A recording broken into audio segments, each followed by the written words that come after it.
The guy that's here for the people, that said he was here for the people, he needs to be here standing with us, and he needs to be giving us some respect.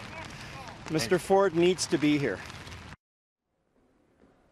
So clearly, with workers saying that, Premier Ford had to react to the GM news, and that he did outside his office here at Queen's Park today. Now, Ford claimed there was nothing he could have done to prevent GM from leaving, though the opposition point to the dismantling of green energy programs as one of the reasons why GM is ditching Oshawa. The Premier says the president of GM Canada called him Sunday afternoon. The first thing I said to him, is there anything we can do as a province? Absolutely anything.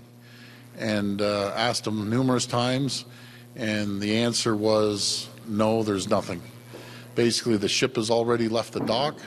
They didn't ask for anything. Not good enough, says the opposition. The response should be, we're fighting for your jobs. We've been fighting for them day one, and they haven't been.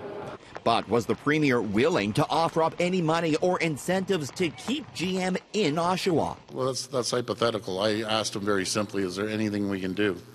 And I was shot down not once, numerous times.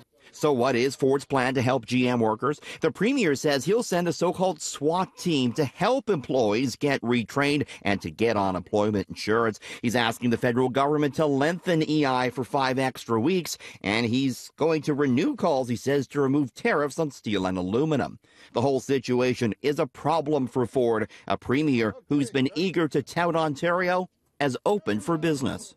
Gimmicks like signs on the edges of highways or the edges of borders that say we're open for business, a lot of loud talk about reducing corporate taxes obviously is not the answer here. It's a lot more complicated than that, than the Premier's gimmicks and slogans. GM's announcement today had a lot to do with the restructuring being tied towards moving the company into more of a green company, more zero emissions. Yet the Ford government recently canceled green energy contracts and did away with subsidies for electric vehicles. I asked the Premier if he felt the province was open to green energy jobs. Well, absolutely. What I understood from Travis, the president of GM Canada, this is a global initiative right across the board. By canceling the electric vehicle rebate program, ripping up renewable energy contracts, and essentially saying Ontario's closed for business when it comes to the clean economy, that sends a signal to global investors that Ontario is not embracing the economy of the future. It's like a caveman approach. You know, his science is back somewhere prehistoric. Companies like GM and the world are going in a certain direction. He's got the car in reverse. To say we're disappointed is an understatement. It's an understatement that GM Oshawa was one of the best producing car companies in the entire world. So will Premier Ford stop buying GM? Well, you know something, that's a question that I can't answer right now because I have a car that drives me around. We have a GM car in our driveway. We have a Ford car in our driveway. We have an Audi in our driveway.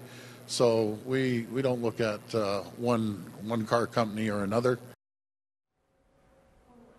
We also asked Ford if GM's other Ontario facilities in Ingersoll and St. Catharines are safe. The Premier says he has to take the automaker's word when they say that they are. Ford also said he's looking at if GM should pay back any money to the province. Of course, Ontario gave billions in bailout funds to the automaker. Coming up later in the show, what the federal government has to say about this. We're going to play you a pledge from Prime Minister Trudeau.